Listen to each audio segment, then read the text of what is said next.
first time I saw her, she was sitting alone on the side of the road, barefoot, blood running down her leg, and eyes full of fire. I hadn't planned to stop. Not in that part of town. I had my own reasons for staying invisible, and helping strangers wasn't one of them. But there was something strange about her. Something that made my stomach twist before I even knew why.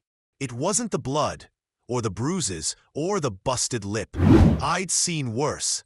It was the way she was staring at nothing. Unmoving, silent, like she was waiting for something, or someone.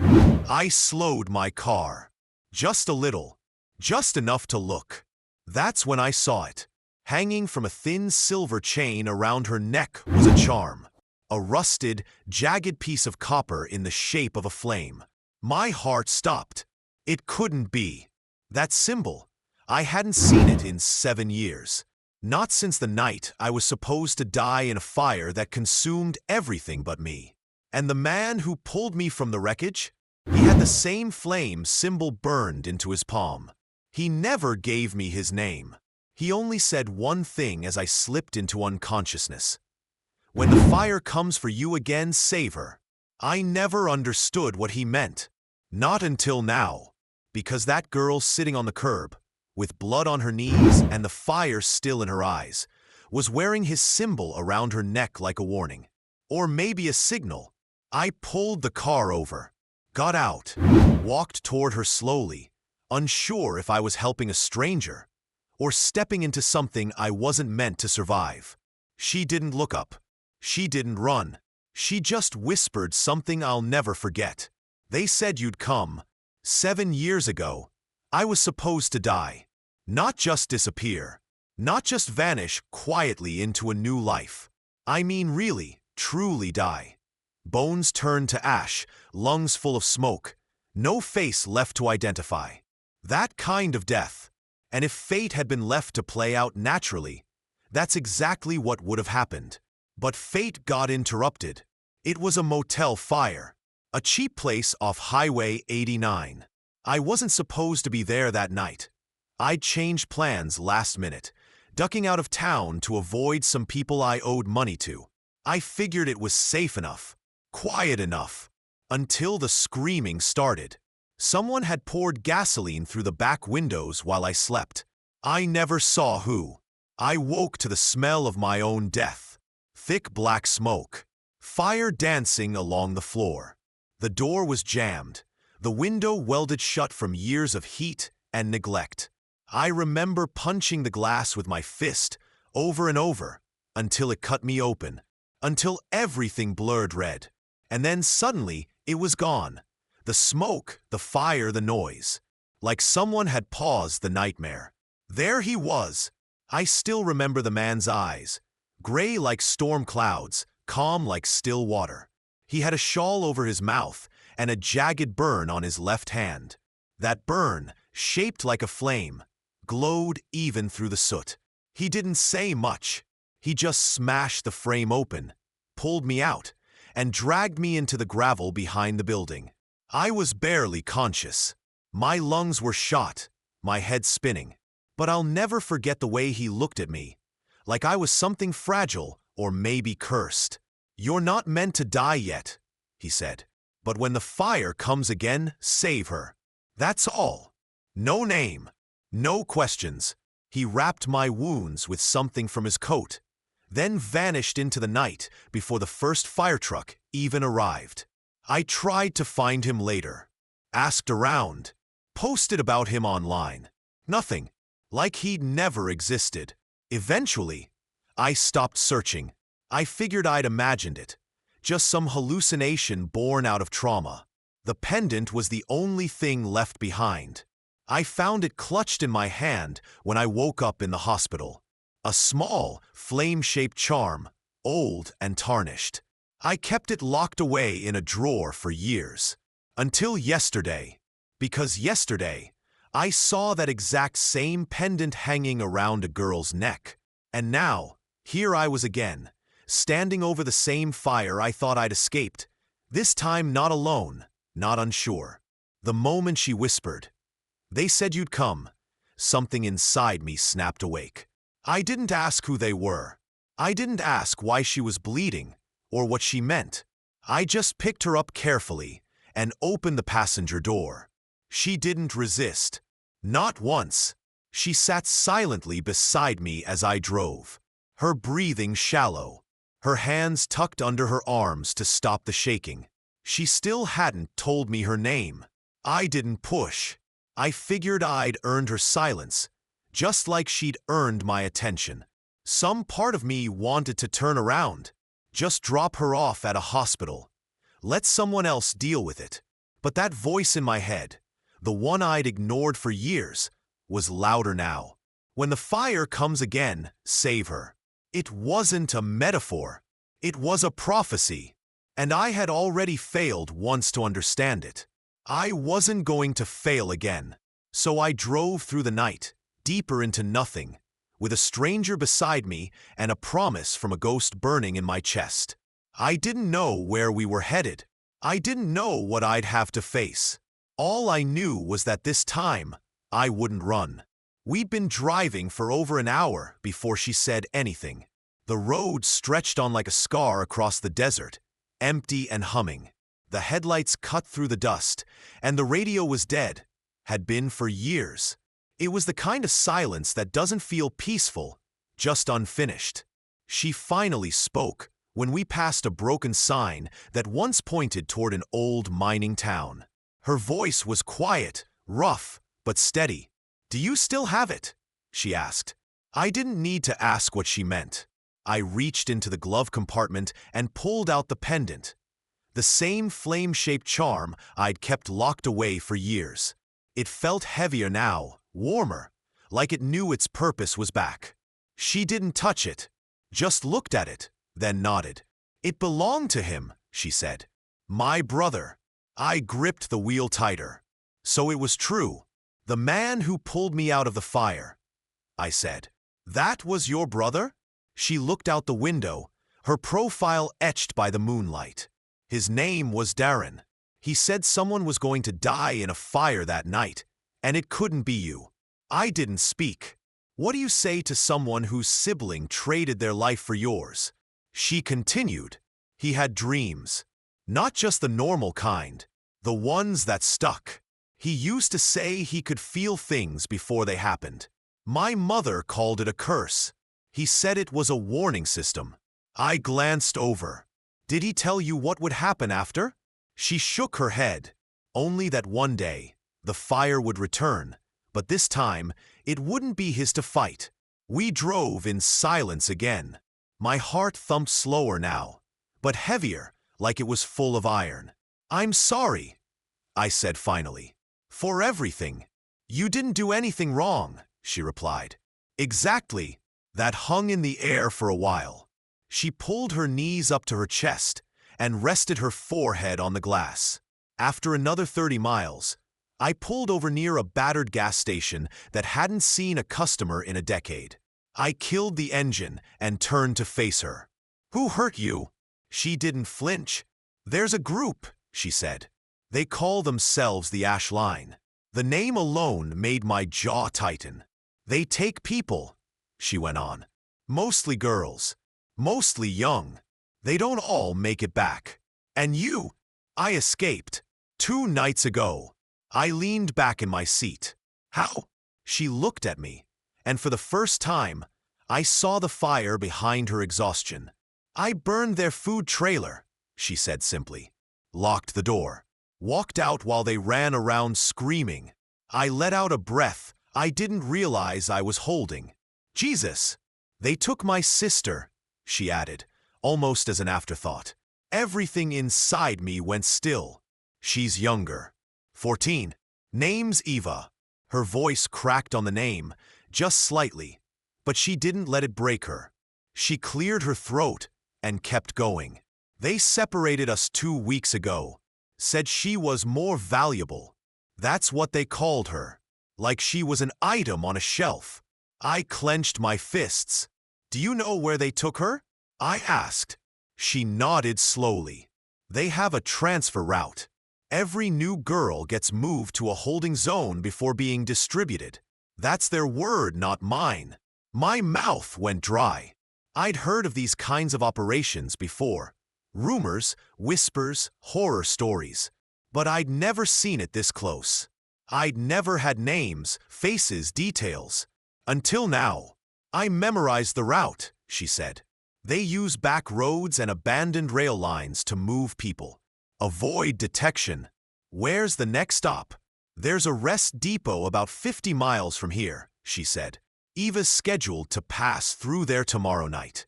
If we move fast, we can intercept the convoy before it shifts north. I didn't ask how she knew the schedule. I could guess. Someone had bragged. Someone thought she was too broken to remember. But she remembered everything. I'm in, I said. She looked at me again, this time not with fire or fear, but with something close to disbelief. You don't have to do this. I nodded. I know. That's why it matters. She didn't smile, but her shoulders relaxed just a little. I took that as a win. We grabbed what little supplies were in the trunk. Bottled water, a flashlight, my old army-issued knife. I kept a compact pistol tucked inside the glove box. She raised an eyebrow when she saw it, but said nothing. I'll drive, I said. No, she replied. I know the roads better. So we switched. She drove like someone who wasn't afraid of the dark, like the road had never betrayed her. I watched her knuckles on the wheel, pale and scraped, and realized I trusted her more than I'd trusted anyone in years. As we sped into the black horizon, I felt it settle. The shift. This wasn't about my past anymore. It wasn't about fire, or fate, or even the man who saved me. It was about her. About Eva. About every girl they'd taken who never got the chance to fight back. We weren't running from something anymore. We were heading straight into it. And we weren't coming empty-handed. We reached the outskirts of the transfer depot just before dawn. It was tucked between two dead rail lines and shielded by rusted fencing, the kind you only see around power plants or places that want to look legal from far away. The building itself was low, concrete, and windowless.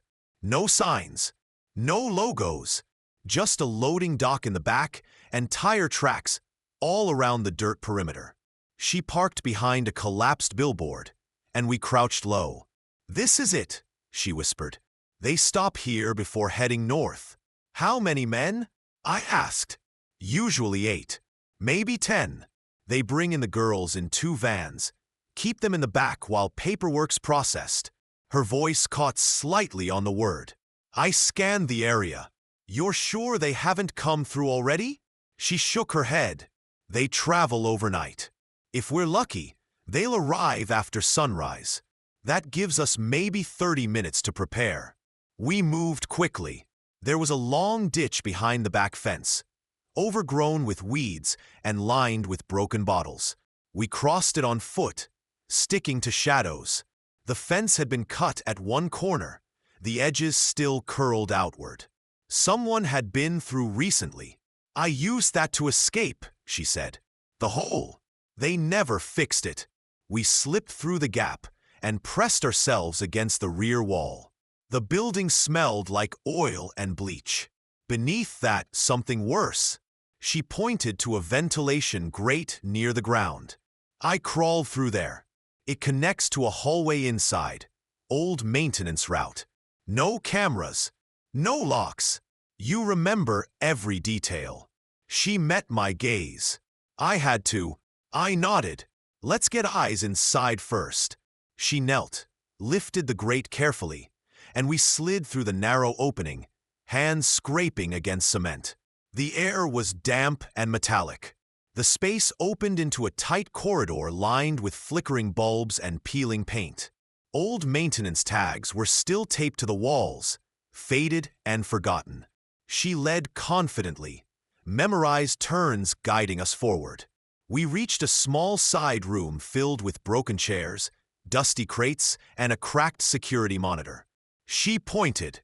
This is where they bring the girls before loading them again. They call it inventory check. Her fists clenched. I looked at the monitor. Static filled the screen, but the camera angle showed the outside gate. Nothing yet. How far is the next checkpoint? I asked. 40 miles north, she said. If we miss them here, that's our only shot left. I stared at the grainy screen, then back at her. We won't miss. We spent the next 20 minutes prepping the space. I positioned myself near the hallway, where I'd have a clean line of sight if someone entered. She took up a position across from me, knife in hand, crouched low behind the crates. Her breathing was steady, eyes sharp. She was ready for this. We didn't speak. Silence stretched, heavy and expectant. My thoughts drifted toward Eva. 14, taken, used like cargo. I tried not to imagine her face. Didn't want to assign it features that would haunt me later. But I knew that if we failed today, she might vanish forever. The sound of tires crunching gravel cut through the stillness. We both froze. Then she crawled to the monitor and watched. A van pulled up, matte black unmarked. The windows were tinted. Behind it, another van, identical. She whispered, "That's them." Two men stepped out laughing. One lit a cigarette while the other unlocked the rear door. Another man emerged from inside the depot and began waving them toward the loading dock. 3 visible, I said. 5 more inside minimum, she replied. One usually carries the manifests. Older guy. Bald. Always checking his watch. You know them well. I listened to everything while they thought I was tied and gagged. I nodded slowly. When do they bring the girls out? After the vans are parked and cleared. Then they unload one by one, do a head count, and move them inside. Takes about 10 minutes. I adjusted the pistol in my lap. So we hit when they open the doors? She hesitated. If we wait until then, they might hurt someone. I looked at her. You tell me when. Her jaw tightened.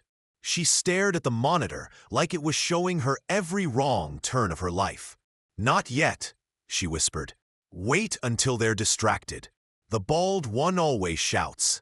It echoes, covers movement. We watched. A few more men trickled out. 8 in total now. One had a clipboard. Another carried a baton. They joked like it was just another Tuesday. No urgency. No guilt. Then the bald man stepped out. She tensed immediately. That's him. You sure? I'll never forget his voice. He barked something at the driver, and the men started arguing about a missing document. She raised her hand slightly. Now, I tightened my grip on the pistol. The next few seconds would determine everything. The moment she whispered now, I moved.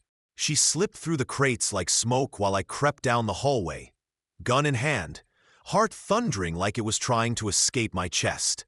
The concrete floor beneath us caught every sound, breath, boot step, heartbeat, but the shouting outside masked most of it. Through the cracked door at the end of the corridor, I caught my first real glimpse of the men. They were distracted, just like she said. The bald man was waving his clipboard like a sword, furious about some delay. 2 others were by the van, one inside and one leaning against it with a smug grin. Their weapons were visible but lazily holstered. I counted 8. No one looking our way. She was crouched just behind me, knife in hand, eyes locked on the van's back doors. Eva's in the first one, she mouthed. I nodded once. We moved as one. I stepped through the threshold first, raising the pistol and aiming center mass. I didn't fire. Not yet. We were too close, too exposed. We needed surprise, not chaos. She darted right, hugging the wall, approaching the passenger side of the van like a shadow. I followed her path, keeping my weapon steady. The bald man turned, just slightly, his brows furrowed as if sensing something shift in the air. Then he saw me. I didn't hesitate.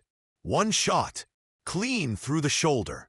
He dropped the clipboard and staggered backward, screaming. That was the only invitation the others needed. The man near the van reached for his weapon. I shot him in the leg. The one inside the van scrambled out, fumbling with his holster. Before he could draw, she was on him, her blade a silver flash in the dusty light. One slice, deep across the thigh. He dropped. She kicked his weapon away and yanked open the van doors. Inside were 6 girls, young, silent, all of them shackled at the ankles, wrists bound loosely.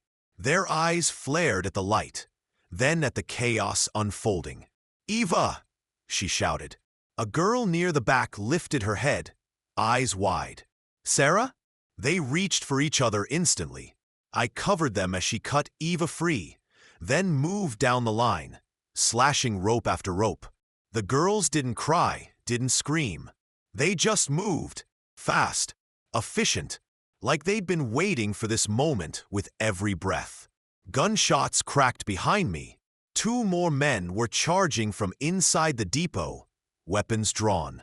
I ducked behind the van and returned fire. One hit the ground with a grunt. The other kept coming. The girls were out now, barefoot and terrified but running. North fence. I shouted, "Go!" She herded them like a shield, staying between them and the shooters.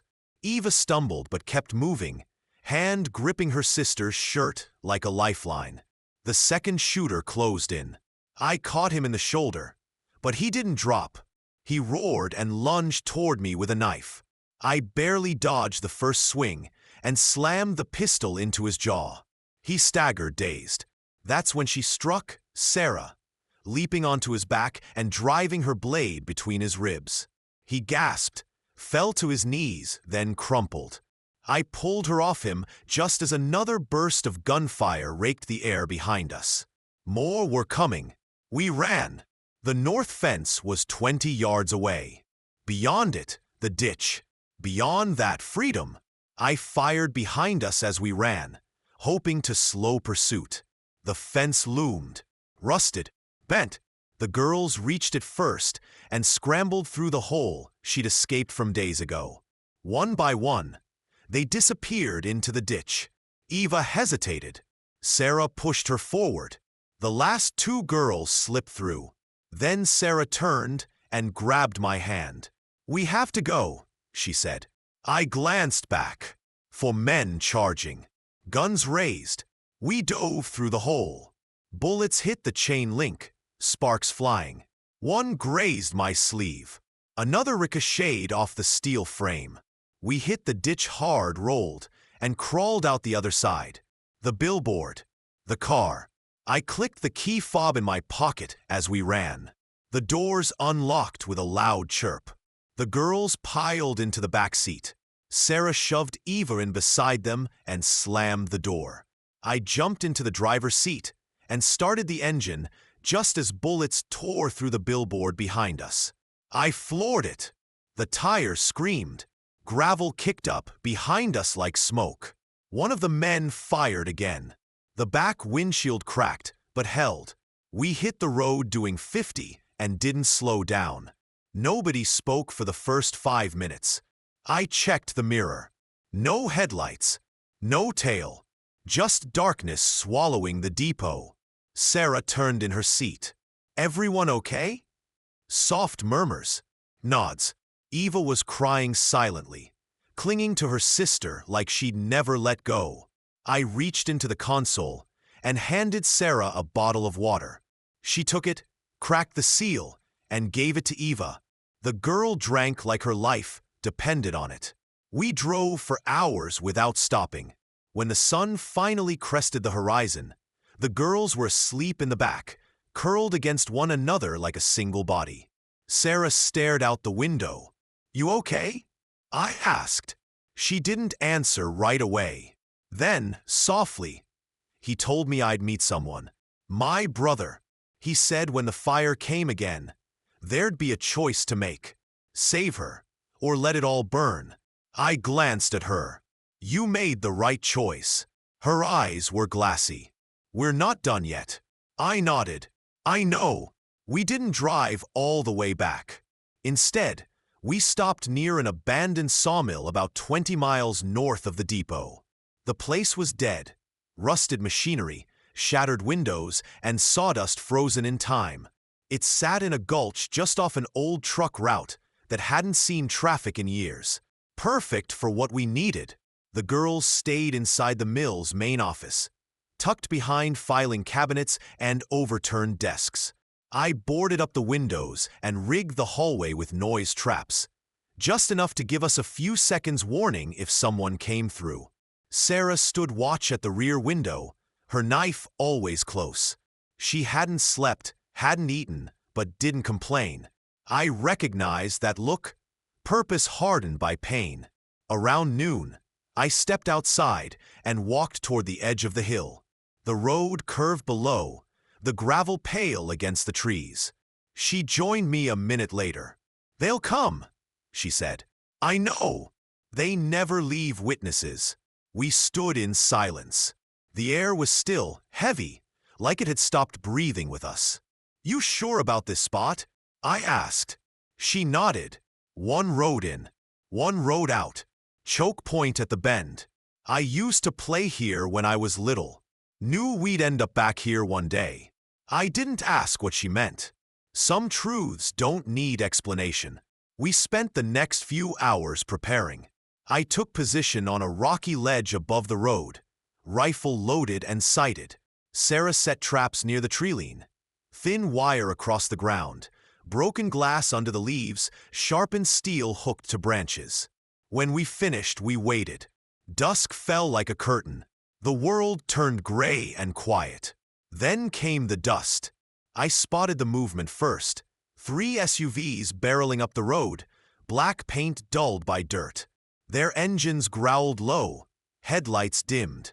Inside, shadows shifted, guns, anger. "They brought a full team," I muttered. Sarah crouched beside me. "Perfect." I took the first shot when the lead vehicle reached the curve. The windshield cracked. The driver screamed. The SUV swerved and slammed into a tree. Panic erupted. Doors flew open. Men poured out, shouting. Some ran for cover. Others fired blindly into the woods. I chambered another round and dropped one near the ditch. Sarah didn't wait. She sprinted downhill, silent and fast, knife in hand. She ducked between 2 of them before they even knew she was there. One fell with a slash to the throat, the other took a blade under the ribs. Gunfire cracked above my head. I shifted position, flanked right, and fired twice. One man spun and fell backward. Smoke started to rise from the hood of the crashed SUV. Another man came around the corner with a shotgun, scanning. Sarah was behind him in seconds. Her knife plunged into his spine. He dropped instantly. They were breaking. 2 of them turned and ran, crashing through the trees like animals. I let them go. The third vehicle was still moving, crawling up the road like a beast unsure if it wanted to fight or flee. From the passenger side, someone stepped out.